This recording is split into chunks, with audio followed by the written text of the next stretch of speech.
Selamat sore Sobat Kreatif, kembali lagi bersama Dina Pohan dalam segmen Kontur Corporate and Tour, di mana kalian tetap bisa jalan-jalan ataupun keliling walau hanya di rumah aja.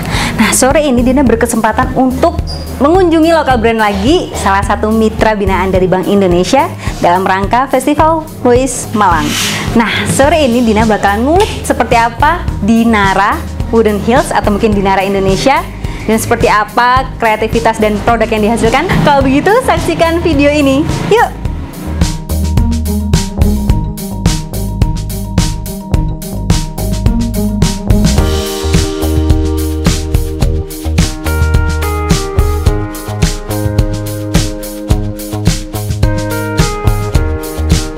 Sobat Kreatif, saat ini Dina telah duduk di samping dari owner atau founder dari Dinara Klompen Malang.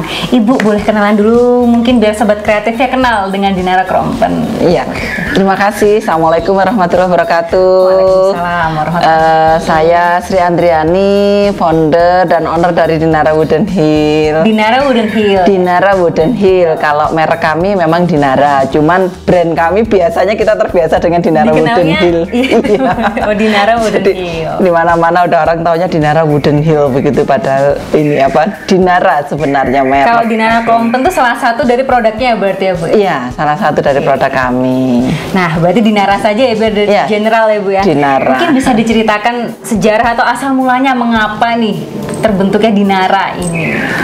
Jadi Dinara ini sebenarnya berawal dari suatu pengabdian sebenarnya. Jadi satu kepedulian terhadap masyarakat, bagaimana kita membangkitkan yang tadinya pengrajin-pengrajin ini bangkrut, tidak mempunyai semangat lagi untuk ini, mereka ingin menjadi istilahnya buruh bangunan gitu ya. Nah, dari situ akhirnya kita bangkitkan, yuk kita uri-uri budaya gitu kan, karena memang ini khas Malang gitu kan. Nah, maka kita sebut Klompen itulah yang menjadi khas Malang, yang khususnya kita batik. Jadi ada sandal kayu batik khas Malangan. Malangannya itu apa ya? Karena ada batiknya itu. Jadi batik itu yang menyebabkan khasnya batik tutul Malangan itu. Batik tutul ya. Betul. Nah, karena perkembangan juga akhirnya kita tidak bisa hanya mengandalkan apa yang ada di Malang, karena kita ingin mendunia, maka kita pakailah konsep kain batik dan kain Nusantara. Kain batik. Nah, jadi ya ada songket di situ, ada tenun gitu ya. Jadi kita nggak andalin batik saja. Jadi ada batik tulis, batik cap, apapun kita pakai. Bahkan kalau yang di kelas oleh kita perca pun kita bikin gitu. Untuk sepatu, iya, untuk capnya, iya. Jadi perca-perca itu pun kita bikin. Kenapa? Karena untuk oleh-oleh. Jadi kekhasannya ada, tetapi ini apa? Bisa terjangkau secara harga. Tapi kalau yang memang premium, kita mempunyai kelas-kelas yang berbeda, seperti misalnya batik lawasan, yang ini memang khusus ya. Jadi batik yang khusus sekali, yang mungkin hanya ada selembar dan tidak bisa ketemu lagi. Akhirnya limited edition. Betul gitu. Atau pesanan biasanya. Jadi untuk pengantenan kayak gitu biasanya disamain antara yang anak-anak, pengantinnya sampai semuanya, istilahnya pengawalnya itu bikin. Atau di rumah-rumah spa. Biasanya kalau di rumah spa kita pakai yang metode decoupage. Oh, decoupage. Yang modern-modern itu. Jadi ada, kita punya beberapa pelanggan misalnya di Purwokerto gitu, itu aku bikinin dong karena corakku gini, maunya cenderung bambu atau cenderung kelapa, kita cariin. Nah, itu yang modern seperti itu. Itu kalau perkembangan yang terbaru, kita sudah mengembangkan pada pembuatan sepatu-sepatu yang memang premium. Jadi bahannya dari kayu jati Belanda. Sulnya memang kita yang istilahnya, kalau sul yang kita sebut sul pentil. Jadi sul pentil yang memang nomor satu itu. Dan kuat ya, kualitasnya juga terjamin ya. Terus lem yang kita pakai juga berbeda, sama uppernya ini kita menggunakan kulit. Dan kita komunikasi dengan apa namanya, kain. Jadi kainnya kain batik tulis. Itu yang memang premium, yang ya ini sebenarnya lahir masa pandemi ini sebenarnya gitu kan. Memanfaatkan keadaan juga. Ya, jadi pikirnya jual sedikit tapi harganya mahal sekalian gitu kan ya. Jadi effort kita untuk menjual nggak terlalu ini, karena kita juga pernah menjual ke sosialita dan sebagainya, kayak orang-orang begitu. Jadi ini ide ini muncul waktu kita memang di Jakarta. Waktu di Inacraft itu kita dapat ini tolong dong Bun bikin sepatu dan sebagainya. Akhirnya kita coba desain tapi bahan dasar kita tetap kayu. Jadi kita tidak menggunakan MDF, jadi triplek yang kita ini enggak, kita menggunakan kayu asli yang kita cari yang memang kayunya tua, kita bakar dengan cukup, kita open dengan cukup, akhirnya ringan. Jadi dan itu yang nyaman, tetap nyaman digunakan walaupun itu kayu. Betul. Jadi itu yang memang kita harapkan di perkembangan yang baru. Dan Dinara lagi, karena kita brandnya Dinara Indonesia sebenarnya, itu kita juga mengembangkan home decor. Jadi COVID ini ada ya di aslinya dari kayu, semua bahannya kayu. Ya, mainan anak-anak dan home decor kita yang baru itu yang COVID ini menyebabkan bahan baku kita melimpah.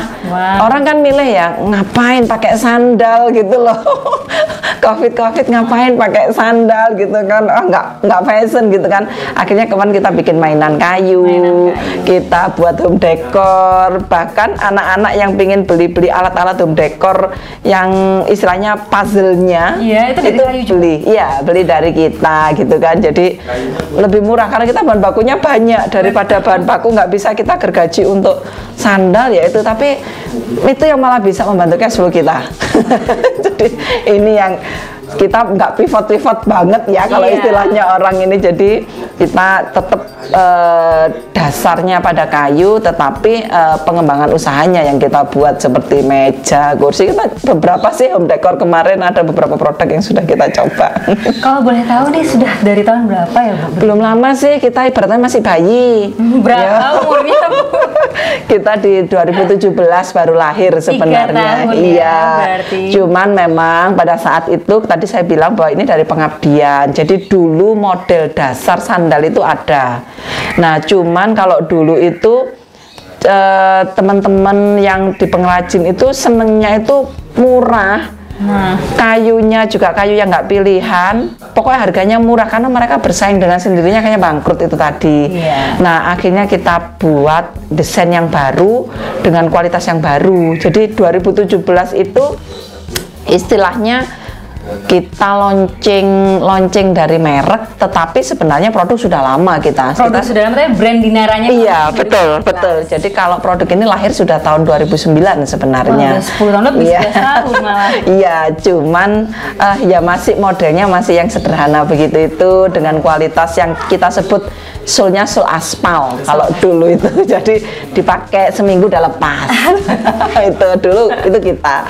Nah, sekarang sudah kita rubah itu tadi. Nah, itu Dinara 2017 itu dengan brand baru. Kalau untuk penjualannya ini online atau offline? Kita ada dua, ada offline, ada online. Jadi kalau offline memang ada di pusat oleh-oleh. Jadi di Batu juga ada, di Bali, di Banyuwangi, di luar Solo. Kota juga ada. Ya, di Solo. Kita di daerah Pangkalan Bun juga ada. Kalimantan. Ya, ini yang juga langganan kita ada di Jerman juga ada. Jadi ada butik. Jadi ada butik yang memang menjual produk tradisional, salah satunya ada Dinara di sana juga gitu. Itu kalau yang offline kita, jadi lebih pada di pusat oleh-oleh ataupun toko-toko tertentu. Tetapi kalau yang online kita ada beberapa, ada di Shopee, ada Tokopedia, marketplace ya. Betul, di marketplace. Kita juga mencoba dengan website kita sendiri, Dinara Co.id, ya Dinara Co.id.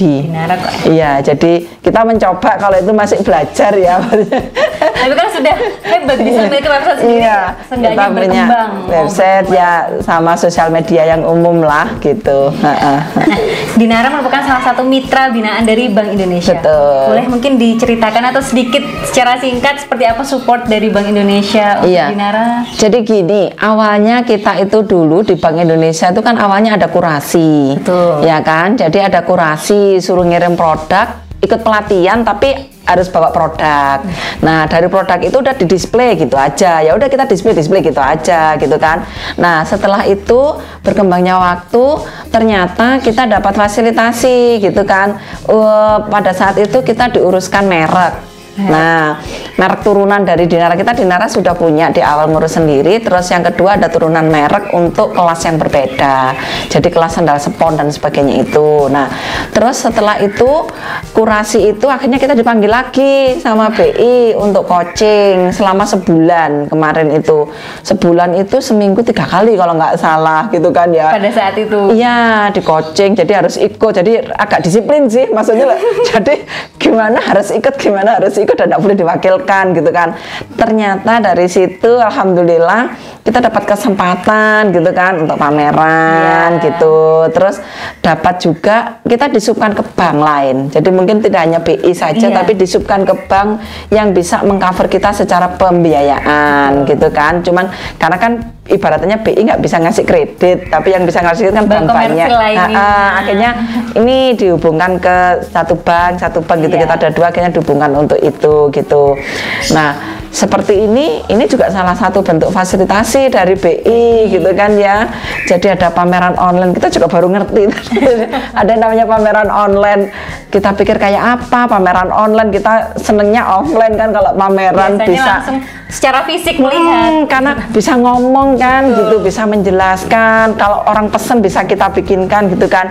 Tapi karena kondisi seperti ini sudah satu kesempatan bagi kami gitu kan. Sama sekali masih diusahakan juga oleh Bank Indonesia. Dan karena brandnya adalah Bank Indonesia, saya yakin lah mestinya paling tidak kalaupun misalnya gini tidak ada penjualan, tapi minimal brand kita naik gitu kan ya. Nah, itu yang sangat membantu UKM gitu saya pikir gitu. Ya. Kalau begitu yang terakhir ini Bu, kan memang Dinara ini salah satu lokal brand di Malang. Ya, terima kasih. Ada tips atau mungkin masukan untuk para industri kreatif lainnya untuk tetap bertahan dan tetap mau berkarya? Iya. Gitu. Jadi memang manakala kita bicara sesuatu yang krisis gitu ya, atau kita bicara satu usaha itu memang harus konsentrasi. Betul. Jadi nggak bisa disambi gitu ya, istilahnya konsentrasi. Yang kedua kita harus berani mencoba. Jadi kita harus berani trial. Kalau orang Indonesia mungkin gampangnya copy and twist gitu ya. Jadi di copy tapi kita kreatifin gitu kan ya. Nah, yang ketiga ya kita harus bisa berpikir kreatif gitu kan. Kalau apa yang bisa dijual pasar kita nggak bisa memaksakan, katakanlah udah deh aku harus jual dengan harga yang jutaan, pasar kita nggak mampu ya nggak bisa gitu kan ya. Kita harus berpikir kreatif. Orang pingin pakai merek kita tapi harganya bisa terjangkau, gimana ya kita buatin yang versi mereka gitu kan. Nah, maka yang terakhir adalah jangan hanya bikin rencana, tapi tetap plan, do, check gitu kan. Betul sekali, percuma kalau hanya ide-ide saja. Jadi memang kita biasa plan, nggak do gitu kan ya. Jadi akhirnya ya plan terus gitu, udah di plan aja, nanti kita kerjakan, hasil itu mengikuti maksudnya kalau masalah hasil ya. Betul, jadi gitu. Dan yang terakhir adalah kita harus mau berbagi. Itu jadi yang kita harus mau berbagi. Jadi Dinara ini kenapa bisa lahir, karena Dinara itu banyak membuat orang yang nggak bisa bikin sandal, kita latih dari nol, akhirnya bisa membantu kami. Sebenarnya sama-sama membantu, sama-sama menguntungkan. Iya, sama-sama menguntungkan gitu kan. Jadi memang kita harus mau berbagi. Manakala mereka berhasil, mereka senang, ya kita pastilah gitu. Itu yang terakhir dari Dinara. Terima kasih dari Bu Sri Adriani. Teman-teman juga terima kasih yang telah melihat video kami. Semoga video ini bermanfaat dan jangan lupa untuk share linknya juga agar ilmu ini bisa menyebar seterusnya. Terima kasih. Jangan lupa untuk like juga dan subscribe-nya. Dina pamit dan Ibu Sri pamit. Terima kasih. Assalamualaikum warahmatullahi wabarakatuh.